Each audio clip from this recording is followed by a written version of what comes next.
Good evening. Thanks so much for coming out, everybody. It's wonderful to see you. My name is Laura Heisler, and I'm the Director of Programming for the Wisconsin Alumni Research Foundation and the Director of Outreach for the Morgridge Institute for Research, which are two of the three organizations housed in this building, the third being the Wisconsin Institute for Discovery. And the three of our organizations partner to bring you this Crossroads of Ideas series, which takes a look once each month at something that is in the news, that matters in our lives, that also happens to be the subject of groundbreaking research here at UW-Madison. And so that's the nature of this series. It takes place on Tuesday evenings throughout the academic year. If you got an email from us about tonight's lecture, you'll get more emails about the ones coming up, and I do want to mention those in just a moment. If you didn't and you'd like to be on our mailing list, please feel free to sign up. We'll keep the sign up there after the lecture, so if you like, just go ahead and we'll start contacting you. I just want to give a couple of background notes about how things will proceed this evening, and then I'm going to give you a little bit of information about something special about this evening's presentation and introduce you to our speaker. So not too much ado. I do want to mention we videotape all of these sessions. We have a video library on the Discovery website, which is discovery.wisc.edu under videos, so you can see all of the past lectures in this series. That means that when we get to the Q&A portion of the session, we're going to ask that you raise your hand and wait for one of our mic runners to reach you so that we can hear your question throughout the room and on the videotape so that everybody can hear your excellent question, and that way we can know what the discussion was all about. So we're going to have a talk for about 40 minutes or so and then open it up for audience questions, and we'll end on the hour, and our speaker has graciously agreed to stick around for a few minutes. If you didn't get a chance to ask your question, you can come on up and talk to her. I want to mention the two remaining sessions this semester. On April 3rd, we will have a talk in honor of the bicentennial of Frankenstein on head transplantation, which is a thing. So you don't want to miss that, by bioethicist Susan Lederer, and then we'll round out this semester with a talk by Suman Banerjee on the next wireless wave. Now, one thing I want to mention about Dr. Banerjee's talk and Dr. Turner's talk tonight is that both of these are products of the UW-WRF 2020 initiative, which was a new research initiative funded a couple of years ago through the Office of the Vice Chancellor for Research and Graduate Education. And these two talks are some of the first fruits of that new initiative, and we're delighted to be able to feature them in our series. And I want to give you just a little bit of background on that series. The goal of the UW, and it's actually UW-WRF because it's jointly funded, 2020 series is to stimulate and support highly innovative and groundbreaking research at University of Wisconsin-Madison over 5 years. And it began just a couple of years ago. This initiative seeks to fund research projects that have the potential to fundamentally transform a field of study, as well as projects that require significant development prior to the submission of applications for external funding. So it's a way of seeding brand new lines of inquiry, hopefully with the goal of bringing additional funding for those projects. It also seeks to support research projects that are high risk, high impact, and transformative, as well as those that require the acquisition of shared instruments or equipment that will open new avenues for innovative and significant research at UW-Madison. So we're really excited that some of the very first results from this new initiative are going to be featured tonight. So with no further ado, let me introduce our speaker. Dr. Monica Turner is the Eugene Odom Professor of Ecology and a Vilas Research Professor in the Department of Integrative Biology. And she has studied fire, vegetation dynamics, nutrient cycling, bark beetle outbreaks, and climate change in Greater Yellowstone for nearly 30 years, including long-term research on the 1988 Yellowstone fires. She also studies abrupt change in ecological systems, land-water interactions in Wisconsin landscapes, and spatial dynamics of ecosystem services. She's published about 250 scientific papers, authored or edited 6 books, including a second edition of Landscape Ecology in Theory and Practice, and is co-editor-in-chief of Ecosystems. She's a past president of the Ecological Society of America, a recipient of that society's Robert MacArthur Award, and a member of the National Academy of Sciences. She earned her BS in biology from Fordham University in New York and her PhD in ecology from the University of Georgia. Please join me in welcoming Monica Turner.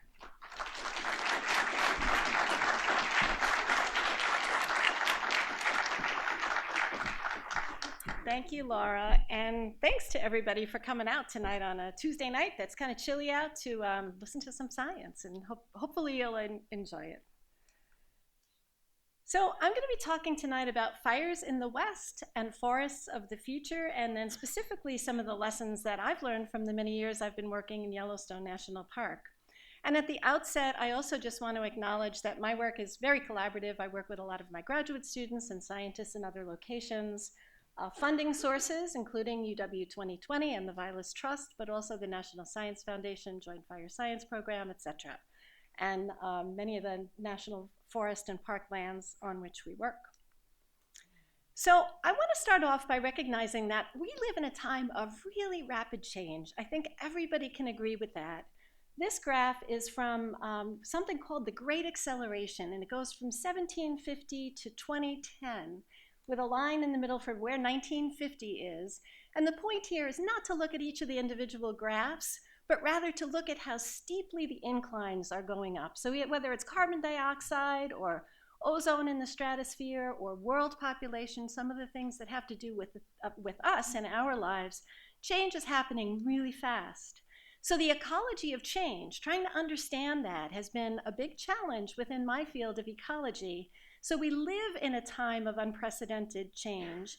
And then some of the changes that we face are big ones, and they happen fast. They're abrupt. And those are the ones that are often the surprises to us because we don't see them coming. So this has then posed a big challenge in science because these are changes that can happen from species all the way up to ecosystems where we see something change really quickly, or from local places where we live to up to the global scale. So this has really been a fundamental challenge in much of science. And when I talk about abrupt, I don't have very many graphs tonight, mostly pictures. But we basically mean abrupt changes, so we call them ACEs for our shorthand, so you'll see that on my slides a bit. But they're changes that are fast in time.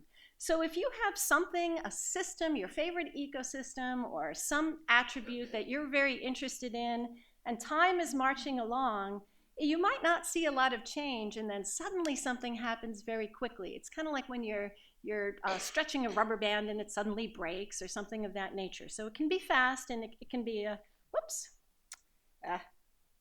go in the right direction and get the right buttons. So it can be fast, it can be accelerating, it can go to different levels, but basically it's happening quickly in time relative to what you're accustomed to.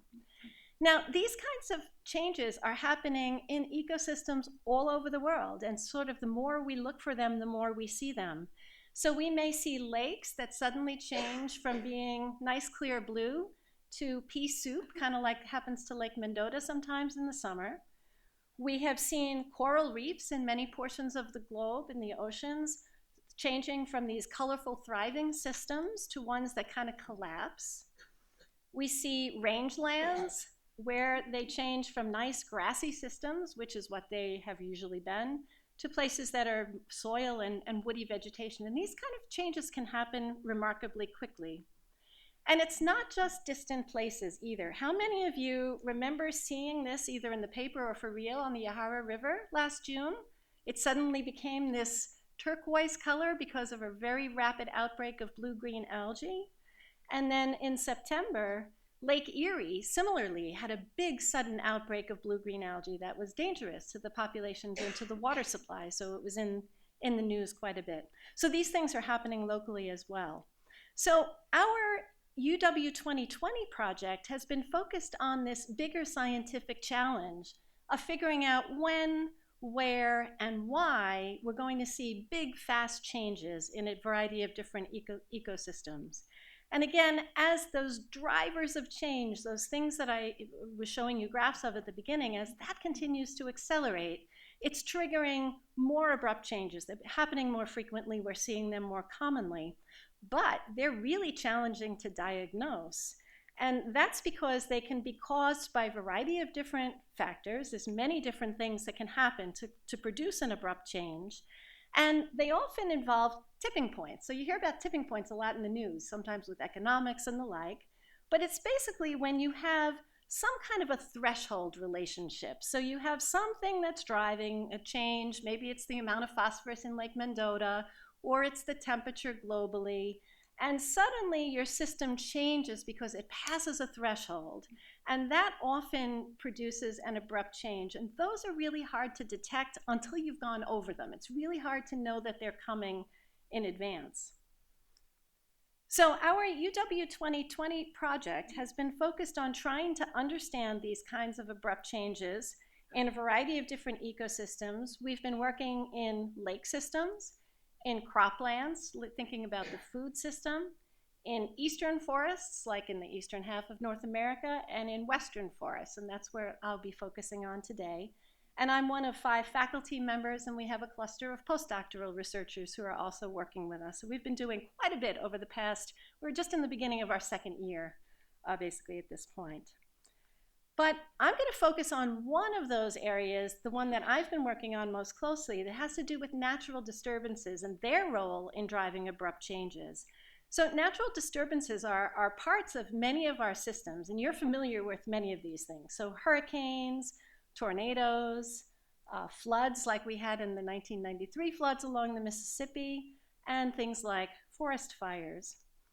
And we are seeing also changes in the frequency of these kinds of disturbances, in how intense they are, and in many cases how large they are as well.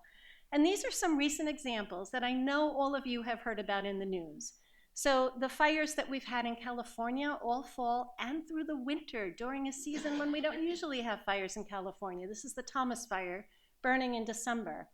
The hurricanes, Hurricane Harvey, that dropped unprecedented amounts of rainfall in such a short amount of time in the Texas area. Hurricane Maria, the most intense hurricane that we've seen, and it was back to back because Irma came and then Maria came to Puerto Rico. So we saw 2 disturbances in short order. And in terms of fire, this fire occurred outside Gatlinburg, Tennessee, in a type of forest that doesn't typically burn. And it burned out from the Great Smoky Mountains National Park down into Gatlinburg. So we're seeing changes in natural disturbances, even though we know they're parts of our natural parts of our ecosystems. And it's not just the weather-driven ones, it's also things like biological disturbances, like the outbreaks of pests or pathogens. This is a photograph I took some years ago in the Bavarian Forest National Park, and this is an area that where the trees had been killed by bark beetles. And throughout Europe, it's not just North America, we see increases in forest fires, in bark beetle outbreaks, and in wind disturbances in the forest there. So these are widespread changes that are happening all over. Now, typically, when disturbances happen in an ecosystem, the ecosystem's accustomed to it and it recovers from it. So we can think about that as just a cycle of disturbance and recovery. So we have our ecosystem, and we have these little bars here mean there's a disturbance, like a fire. And so the fire happens, the ecosystem changes, and then it goes through its normal processes of recovery. Another disturbance happens and it changes again. And we have this cycle, and many of our systems are very well adapted. In fact, some of our organisms need to have the disturbances to maintain themselves in their systems. However, there are a variety of ways in which those changes in disturbance regimes can be causing abrupt changes in our ecosystems, and that's what I'll be focusing on. So we can have changes in the frequency of a disturbance. So here's my little disturbance markers here. And if the disturbances continue to come so quickly that the system doesn't have a chance to recover, you can push it down over a threshold. Another possibility is you can have an increase in the intensity of the disturbance. So what it does to the ecosystem gets to be larger than what you're accustomed to. That can similarly push it over an edge. And then we know that multiple things are changing at the same time in all of our systems. So you can have your disturbances interacting with some other change, like a warming climate, for example, or an increase in drought. And if you put those 2 things together, the system may change fundamentally. So those are the kinds of changes that we've been interested in exploring. But I'm now going to take you on an adventure to Greater Yellowstone and talk to you about these examples in that particular system. So Yellowstone is one of the world's largest natural intact landscapes. It's centered on Yellowstone National Park, right here. It includes Grand Teton National Park and then a whole bunch of national forests around it. Now, our national parks are national treasures, I think, for many of us. How many of you have been to Yellowstone? Yeah, see, almost, I'd say probably more than half of you have been there. So you're familiar, you've probably seen the Grand Canyon of the Yellowstone that was painted by Thomas Moran here. So they're popular places, they're treasures within our country for their beautiful scenery, unique features like the thermal features in Yellowstone, and the abundant wildlife populations. But these are also places where disturbances happen. And so the 1988 summer saw fires these are photos from the 1988 summer fires like this that really were a surprise at the time. And they left behind forests that look like this. These are color photos, okay? But these are taken right after the 1988 fires. So they're forest fires that come through and really change the system. And I'm going to suggest to you, or assert to you tonight, that our national parks are also some of our scientific treasures as well. And they're among our best living laboratories for understanding how nature is responding and adapting to the changes that there are. And it's providing us tremendous insights into the future of our forests. So I'm going to talk about the forests in Yellowstone. Yellowstone is dominated by forests. About 80% of the area is forest, and 80% of it is dominated by pine trees, like these lodgepole pines that are here. At higher elevations, there's a couple of other species. There's spruces and firs. And at lower elevations, where it's warmer and drier, there's Douglas firs, and occasionally there's aspens. So that's kind of the system that covers most of Yellowstone. Now, fire is not new in that system at all. In fact, reading some of the early explorers' journals is really fascinating. One quote here from when they were first exploring Yellowstone on the part of the Washburn expedition, before we knew what was out there, and they were talking about breaking camp, traveling along the edge of the Firehole River. So that's the river that goes through the Geyser Basin, for those of you who have been in that region, near the rapids, passing thence through a long stretch of fallen timber blackened by fire for about 4 miles. And my close collaborator, Bill Rami, has done the fire history work in Yellowstone, and he determined that was likely a fire that burned in 1862, and then they were traveling through that at that point. So it's long been a part of the Yellowstone landscape. And in fact, even those big severe fires, like I showed you the pictures of, like what happened in 1988, are kind of business as usual. So if we look at the records of fire in Yellowstone since the last ice age, so over the past 10,000 years, fires that are big and severe like that happen at about 100 to 300 year intervals. The system, the forest, is very well adapted to dealing with that. And the fires occur when the climate conditions are right. So most of the time it's kind of cold, kind of chilly, kind of wet, and the conditions are not really very good for fires, but every so often you get years of severe drought when it's quite hot. And that's when you get the big fires like 1988. And those fires are not stopped by small fire breaks. So this is the Grand Canyon of the Yellowstone. I took this photo from a helicopter. And the fire jumped across the canyon because the winds were so strong. It takes the burning embers, burning tree branches, and spreads it well far ahead. And a comment here, just because it's often is something that I find people are just not familiar with, is that natural fire regimes vary a lot in different places. And so there are parts of our forest system, particularly in the southwestern United States, where the natural fires just burn along the understory. They burn on the surface. They don't kill the trees. And they happen maybe every 10 to 50 years or so. And these are kind of, we call them low severity or frequent fire regimes. Our oak savannas in Wisconsin were that type of a fire regime. That's different from these crown fires that Yellowstone experiences, where they are infrequent. They carry through the canopy or the crowns of the trees, and they're high severity, and they're really driven by climate conditions. So very different. So the 1988 fires are often referred to as the event that ushered in this new era of fire activity in the West that we're accustomed to now hearing about every summer in the papers and on TV. Nonetheless, back in 1988, they were quite the surprise to both scientists and managers. So the perimeter of Yellowstone National Park is shown here, and in red are the outlines of those 1988 fires. They affected about a third of Yellowstone National Park and its surrounding areas. It was severe drought. It was the driest conditions as yet that we have in the instrumental record. Very high winds, winds well over 60 miles per hour.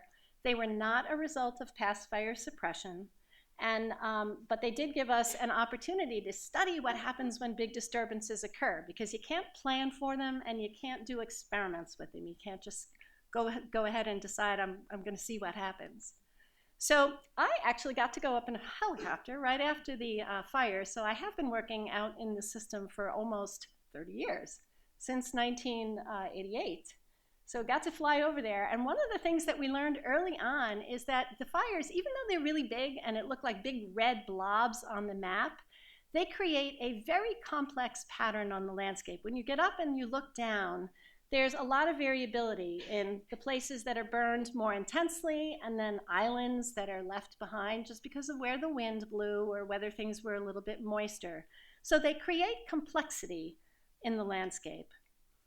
The other thing that we learned, and I'm going to give you a little bit of foundational background on the 88 fires to set the stage for some of the future conditions that we're thinking about, but the vegetation recovered really rapidly. So this little baby tree seedling here is one of many that came in the very first year after the fires. They come in the year right after. They're kind of inconspicuous because they're so little, but they're there in force. So you go from looking like this right at the end of the fires to within 2 years, you have recovery of lots of the understory vegetation, and within 15 years, you've got a very dense, thriving young forest.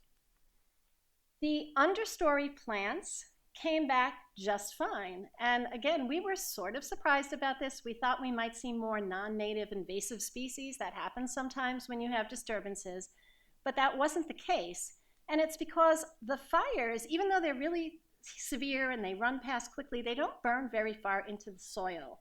And so many of the roots and the rhizomes of the plant survived, as is shown here for this lupin. So this root was doing just fine and it resprouted.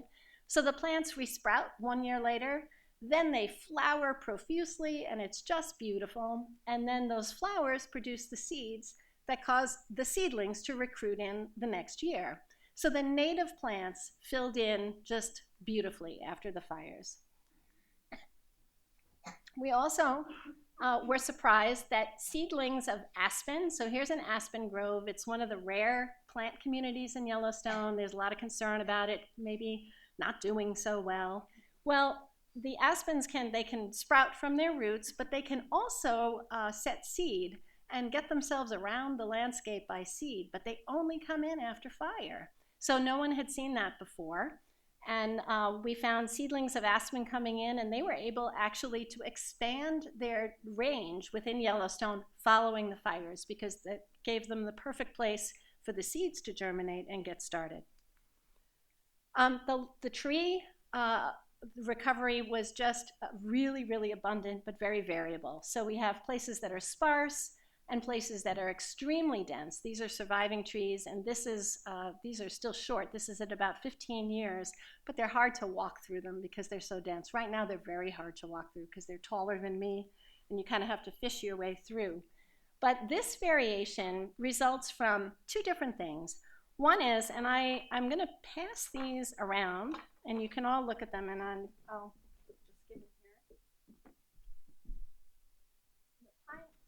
it here. The pine cones, lodgepole pine, which is the dominant tree in Yellowstone, has a seed bag. It keeps its seed in a bag, kind of like you put your money in a bank, but the cones will stay on the tree. They stay closed for years and years and years, and they just build up this supply of seed. And then when the fire comes, they open the cone and shed their seeds. So they're just ready to grow back immediately following fire. Second thing is this mosaic has an important influence as well, because in these places where it's brown, you get a lot more tree recovery coming back. So as a result, you get a mosaic of all different densities and sizes of trees across the landscape.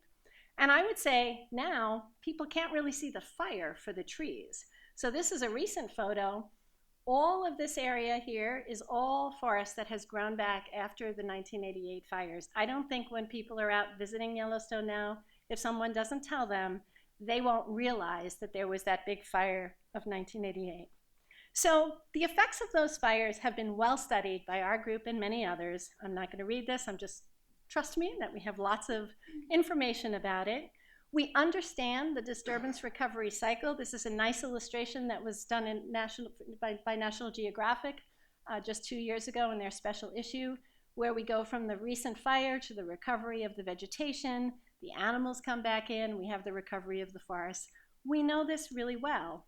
So the bottom line is even those really big fires they weren't a catastrophe in any sense for the ecosystem. The native vegetation came back, the ecosystem processes were all there, and Yellowstone is well adapted to these large, severe fires. So it's this type of a dynamic that we've seen thus far. We refer to that as being resilient, just like we talk about people who can be resilient and bounce back. When we talk about ecological resilience, this is a little bit more technical, but it's basically the ability to bounce back.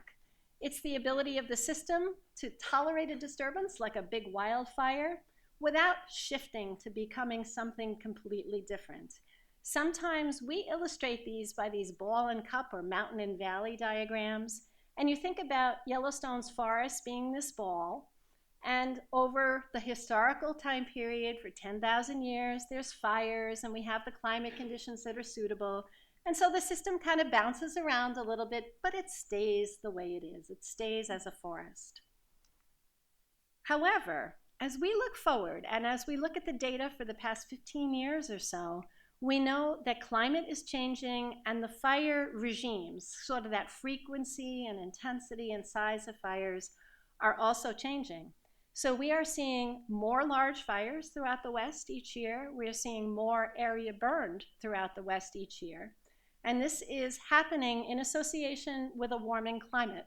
So the temperatures have gotten warmer, particularly in the spring and the summer.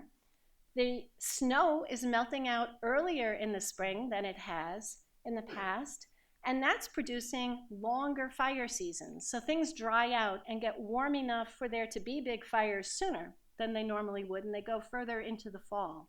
So things are changing. And that has been continuing. We see that if we look at the number of fires that are big throughout the western US. These are just the number of fires by decade. The gray lines are just averages by decade. But you can see there's there's variation from year to year, but it's steadily marching up, and that trend has continued. So we started working on climate change effects and the potential for those in Yellowstone back in the early 90s, before we had the data really to show what was actually happening. And so, my first publication on this goes back to 1991. And we knew that if you had a warmer, drier climate, well, that's likely going to increase the amount of fire. It would make the forest younger in general, because they'd burn more often. And it would probably shift our vegetation upslope, because it's cooler in positions that are at higher elevation. We did quite a bit of computer modeling. I have the hammer here because we tried to hit the system pretty hard based on what we knew in our computer models. So we looked at a variety of different weather scenarios that were relative, like take the driest ones and the hottest ones we've seen in the historical record. Look at half or three, like 3 times the historical fires in Yellowstone. Look at the interaction of the fire and the climate. So we did a bunch of things early on. But all of those efforts suggested that the forests would be very resilient. That is, they would bounce back. And so we concluded that, fire and climate, they've changed in the past. I said 100 to 300 year return intervals over 10,000 years. We know they'll change in the future. We've simulated changes within the ranges of variability that we've seen throughout the paleo record, and the forests recovered. We know the 1988 fires, big as they were not catastrophic. So we kind of thought everything was tied up very neatly, had a nice little tied up knot, and Yellowstone is well adapted to a warming climate based on everything we knew at that point. Or is it? So the climate projections, as we look forward now, this is one of the ones that I find easiest to sort of interpret, and were kind of shocking to me. This is about 10 years ago when we finally saw these kinds of results being played out throughout the West. So these maps are showing the drought, basically. If it's redder, it's droughtier. So it's the moisture deficit during the summer of 1988 when we had the really big fires. And you can see the redder it is and where the area in red is centered right smack dab on Yellowstone National Park. And that's when we had the big fires. When we look at the projections for future climate during this century, this is the same scale. And now you can see that that red is both extended throughout the forests of the West, and it's an even deeper red. And so that means that climate like we had in 1988 would be the norm. It'd be the kind of average conditions, not the exception.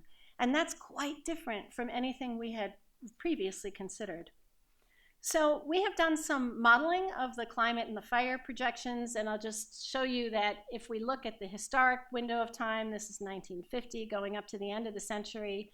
By the mid-21st century, and the different colors are different global climate models, but we're basically expecting to see a 4 to 6 degree increase in spring-summer temperatures, and that's the time period that matters for both the fire system and also for plant recovery.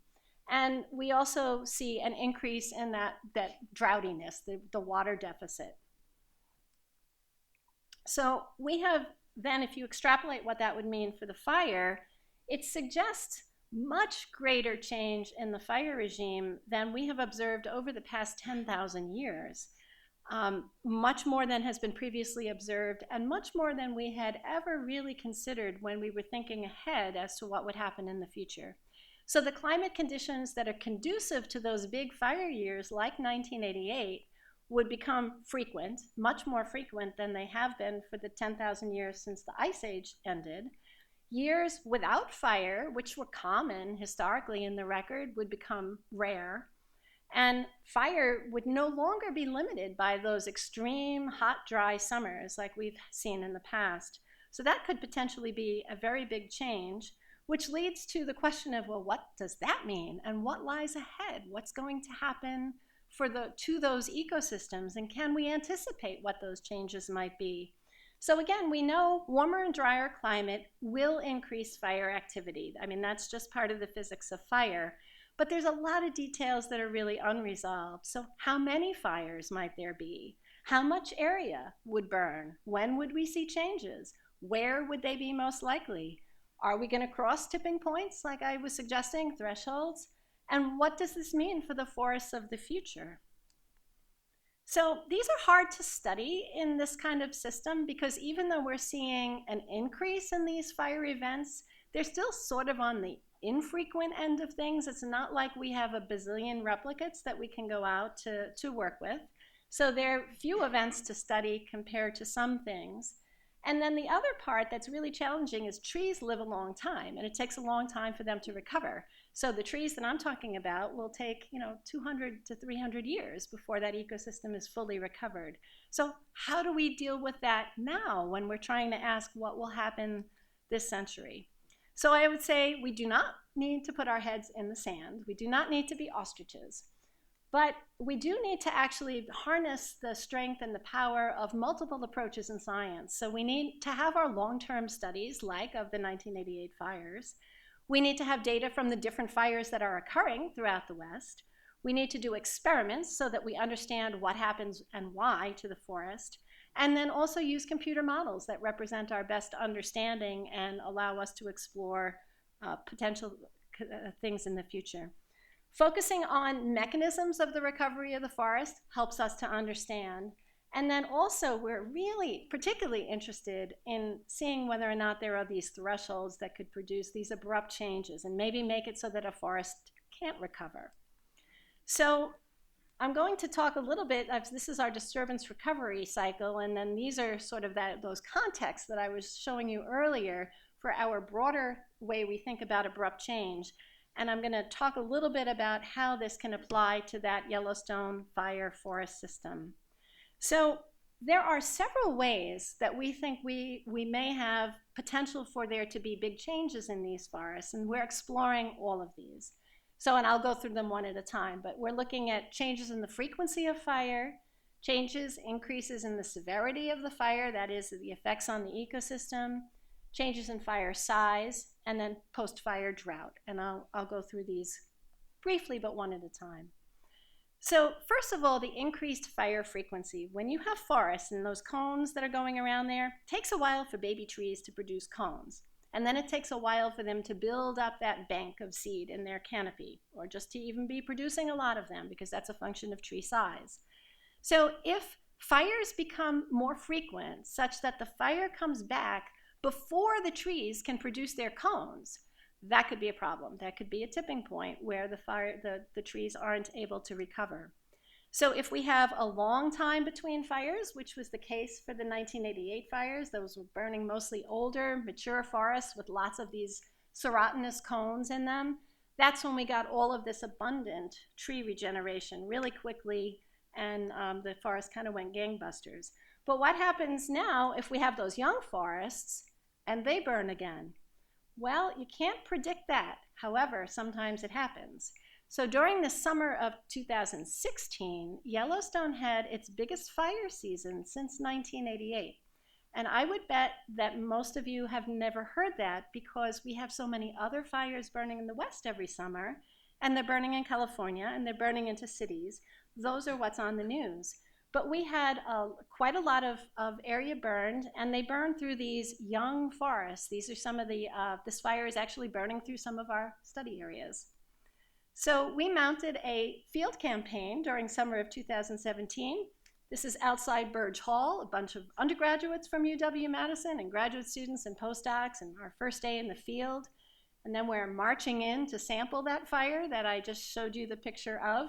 And this is just for fun, but every so often when you work in a place like Yellowstone, you get one of these guys in your study plot. And then you just kind of have to give lots of room and wait till the big buffalo decides to go down the trail.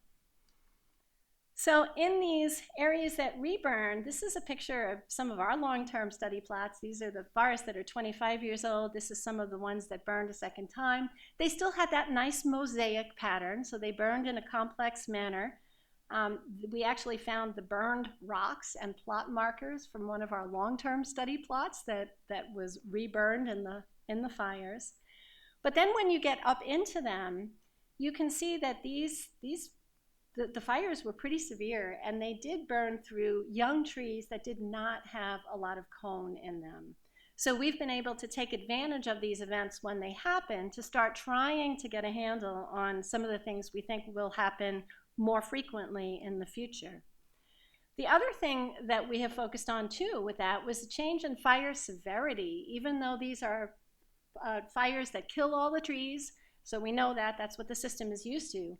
But what we didn't expect was this kind of a contrast. So on the left here is, these are skinny trees because they were young, so they burned and they're killed by the fire, but they're still standing here. And in this area, we got about the same number of tree seedlings coming in as there are trees standing here. So it's about even to replace. But in many areas throughout these young forests that burned, we have places like this. And the trees were just as dense, if not more there. We had to tap on the ground for the stumps because they were burned up completely. What we call ghost logs, these places here where you see these lighter lines on the ground, that's where there had been logs on the ground, and those logs were completely burned in the fire, which is highly unusual. We did not see that in the 1988 fires. So in these areas, not only did you not have much seed supply to begin with, it's gone. I mean, it's combusted. It was just completely gone. So this was surprising to us, and in these areas, it's 99% less in terms of the tree seedlings that are coming back than what had come back after the last fire. So fire severity is important. Even though we're dealing with high severity fires, there's kind of like another ratcheted level up in severity that we hadn't anticipated. The fire size is another one that matters. So if you don't have the seeds present right there, they have to disperse and they have to come in from surviving green trees at the edges. And so we have these distributions of the different fire patterns, but some of our species don't keep a bank of seed in the canopy. They have to rely on their neighbors that are still alive to seed in. And so the question is, if the fires get big enough, can the trees get their seeds out into the middle of those patches? And we have some evidence to suggest that if you're more than about 100 meters away, these are from the 1988 fires, these are surviving Douglas fir trees, and these are little guys that are coming in after about 25 years. It takes them a while. But if you're about 100 meters away, we don't see very much in the way of tree seedlings getting into those areas. Now, that has to do with the seeds, and the seeds are critical for the forest to be able to regrow, because that's what starts them out again. But in addition to the supply of seeds, you have to have suitable conditions for growing. So if you have drought, not only in the year of the fire, but in subsequent years, even if you have seed there, it might not be able to germinate and establish successfully. And that's partly because these little seedlings, just like when you're planting seeds or you're putting out new plants in your garden, you gotta baby them until they're really well established, and then they can handle a day of hot weather or a couple of days without rain. And that's very similar for the trees. So the way we think about it is that mature trees can handle a wider range of conditions, but the little seedlings, the babies, have a pretty narrow range of tolerance. So it's a very critical window during that time period.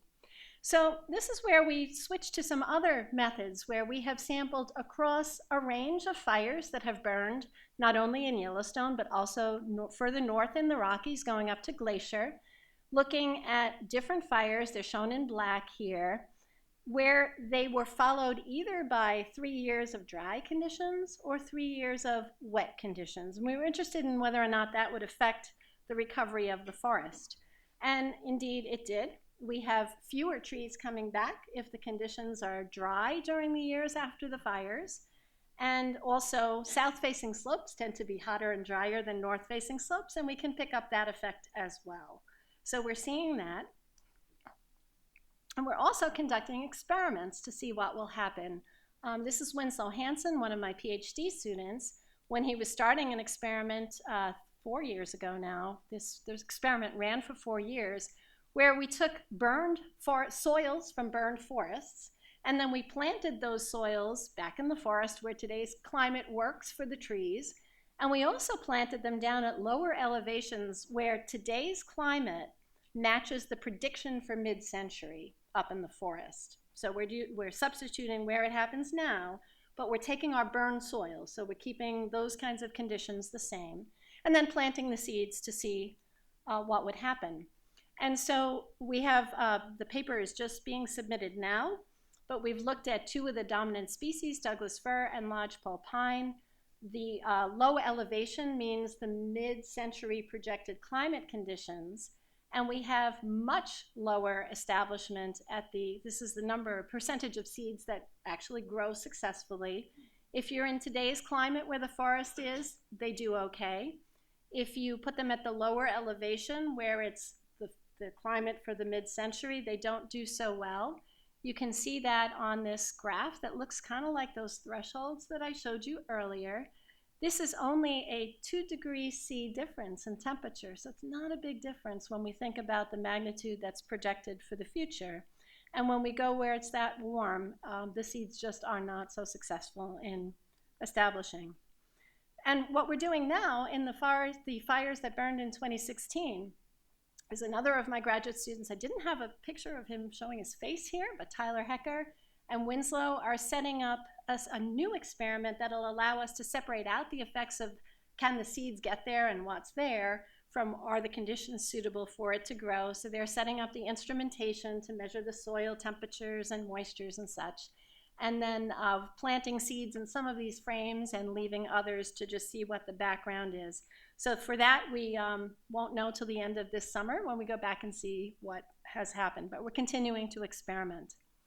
So these are still focused on the early time period, right after we are having the fires and we're measuring what happens.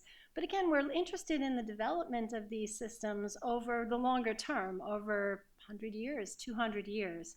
And so it's interesting and challenging. We're looking at historical conditions where we have climate and fire that we know, but we're anticipating moving into a future that's different, where the climate may be different than what we've seen historically over the past 10,000 years, and the fires may behave differently as well. So when we think about our computer models, which is what we use to make forecasts and look forward, the early models that have been developed have a lot of our past understanding sort of hardwired into them.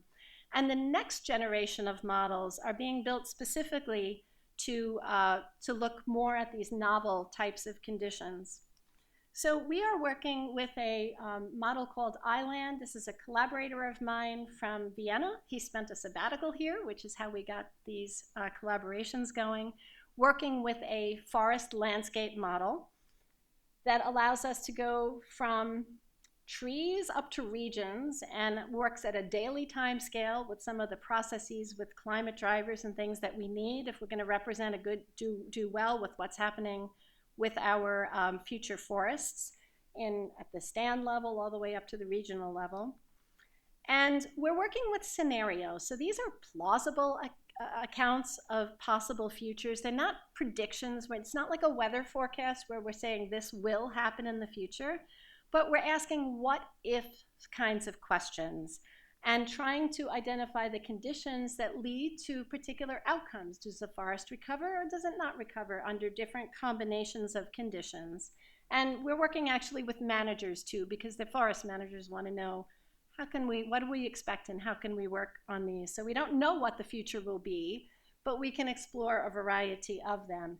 And a lot of this work, I have to thank two of my PhD students, Kristen Brzeziunas and Winslow Hansen, who have been doing quite a bit of this work. But I showed you these different hypotheses that we were testing with our field data. Well, we can also look at these kinds of things with our computer model. So we can look at our species of trees, different intervals between the fires from 11 to 100 years, distances from seed source, because we know that's going to matter, or we think it will, and then the historical climate and the future climate. And we can mix and match all of these and look at all of the possible combinations. And I'm just going to show you one just overview result of this work. This was just published this month in Ecology. And these diagrams can be a little tricky, I suppose, I'm sure. So here we have the distance to seed sources going up on one axis from 50 meters to a kilometer, the fire return interval from 11 to 100 years, and then the climate, the historical climate and the future climate. And then you fill in the color for the areas, in this case, where the trees can regenerate and where they can't.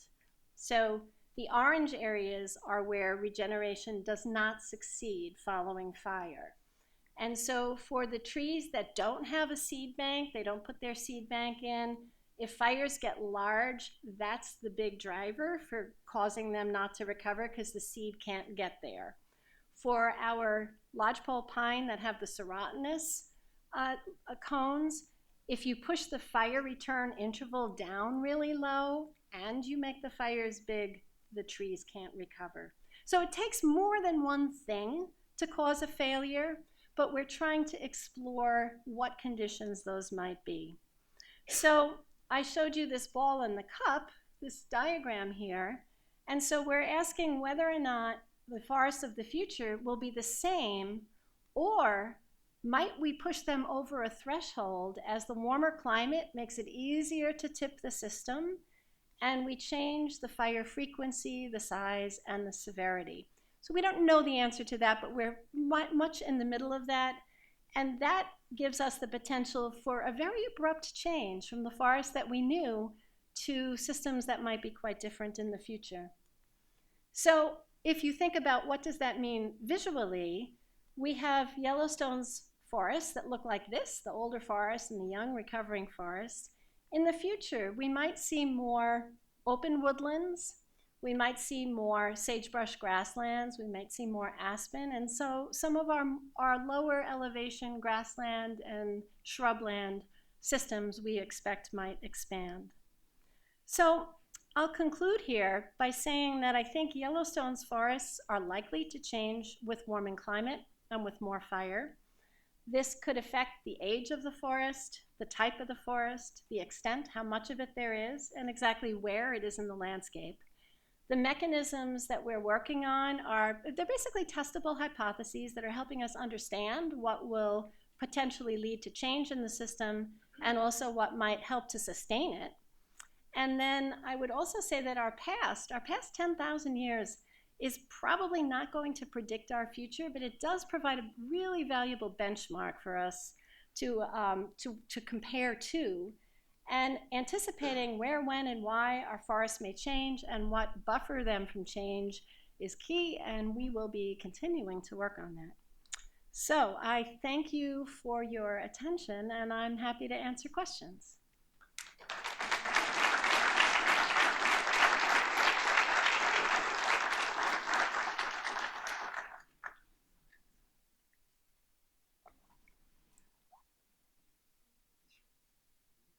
Hi, how do you define a tipping point ecologically? So ecologically, we work on it in a variety of different ways. A lot of times we end up doing it by threshold detection. So you have to have a variety, you have to have levels of whatever you think is driving it, whether it's amount of phosphorus in a lake or a temperature response. And then you need to have the response of the system across that range. And then there are some statistical analyses you can do to ask whether or not there's really a threshold there.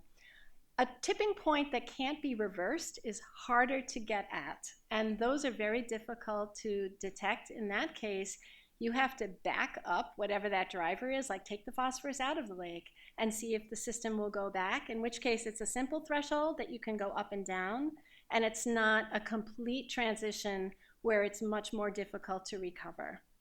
So it's hard to do, and I think in our system, and I would say probably in most systems, what I just described to you is one driver and one response. The challenge is that our systems are affected by multiple things simultaneously, and so it's hard. It's not an easy answer when you have multiple drivers.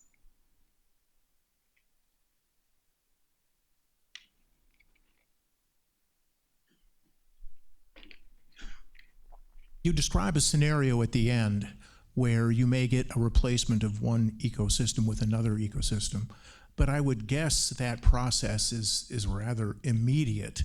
And so you sort of have a sort of an inrushing of maybe the almost meadow-like conditions while the trees are growing, but then they get high enough and that dies out. Is that what you'd see, and then it would just ultimately be sort of a slow encroachment? Or would you have a period of time where there was really not, well, there's always going to be something there, but not a stable ecosystem, and then it would take a long time to reestablish another stable ecosystem? Mm-hmm. So the transition from a forest to a non-forest, I think could happen fairly quickly if the trees can't get in there, because they need the bare soil to establish. So once the grasses and the wildflowers establish and they develop a thick layer, it's really hard for the trees to get a foothold. So they actually are adapted to coming in right after fire, or if you have the occasional tip up or something like that, they need soil to get there. So I think that if we have a sparse forest come back after fire, it'll still be a forest. It'll just be a different structure, not as dense, but it would still be the same ecosystem. I think we also could see one species like Douglas fir, which does better in warmer conditions, take over for lodgepole pine in some places, in which case it would still be a forest. However, I think we are also going to see some areas, particularly even in the coming decades, because we're picking them up now, at the lower elevations on the south-facing slopes where the trees are simply not able to get back in. How widespread that will be, I don't know. The topographic variation, so the fact that we're in mountains and you have ridges and valleys and hiding places and things like that, I think is a big strength. So maintaining, having that heterogeneity on the landscape, making sure that we have those fire mosaics when fires happen. We don't go in and burn out the green areas. We don't want to do that, because those are also places that are going to be seeding in. So I think we can see the quick changes. How widespread they'll be, I don't know. don't know. There was someone in the back who had a hand up before. No. Yes?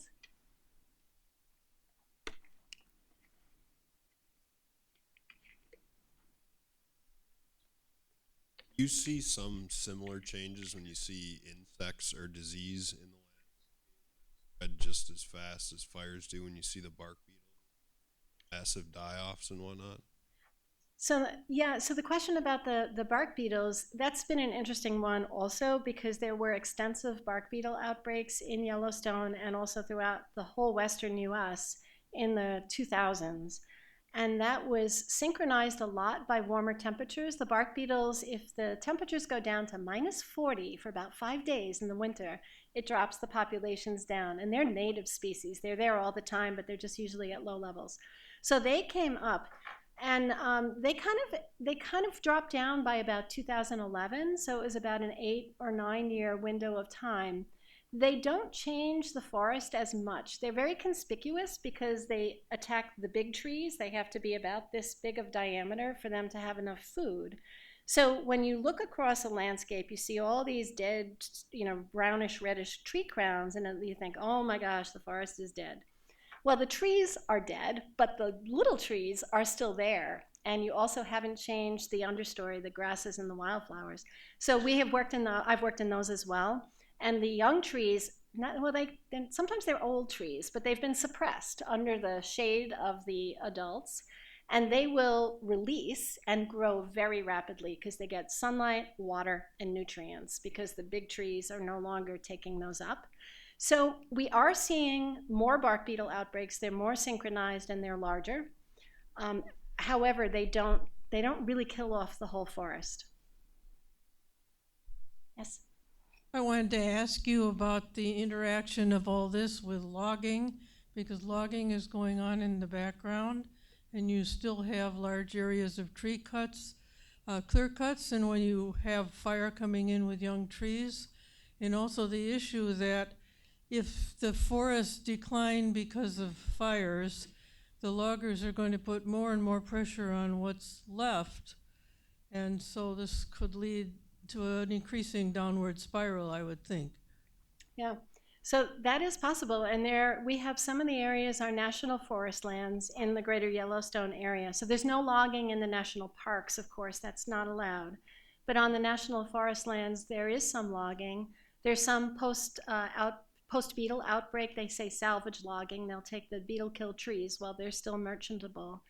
But there's not a lot of logging in that particular region. It's dialed back quite a bit. But that said, I think we are going to have to balance the additional stresses that we put on the forests. I think in some of the areas where there's commercial logging, they're going to have to start thinking about different species as well. So replanting the same ones now might not help you when it takes 120 years for you to grow your crop of trees, and we know the climate is warming. That's not something I would ever advocate within the national parks, because again, the living laboratory nature of those areas where we can learn how nature is responding is fine. On the commercial forest lands, I think they may end up having to do some work. I'm looking at the picture Yes. that's up there now, and if you have a landscape like this that's had some fire and is more open and has grasses and flowers, is that more susceptible or less susceptible to fire, and what happens if that burns? So that's a good question. And this picture is on the Shoshone National Forest on the east side of Yellowstone in the gun barrel fire about 3 years afterwards, and the flowers were just beautiful. So this is also an area where the trees are not coming back so well because it was Douglas fir, and they also had bark beetles, and so the trees were dead at the time of the fire. So there's not much coming back.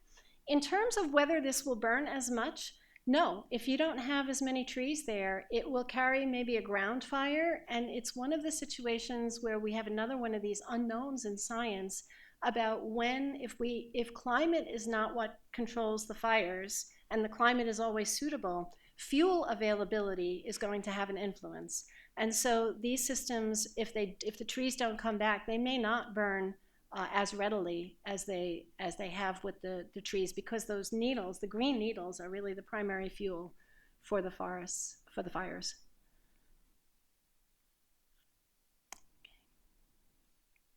One more. Any particular observations or lessons learned you could suggest about this type of study for those areas that are seeing fires closer to population centers? So we hear a lot in the news about California, Oregon, Yeah. Washington. Yeah. And, you know, So what can we learn from this that might be applicable to living with fire?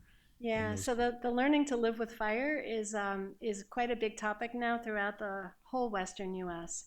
So I think there are several things that we have learned that are relevant for that. One is that the current pattern of housing that we have, where houses are dispersed in forests that will burn, is not very sustainable as we look forward. And so that's a difficult one. It would be better to have housing that was more condensed.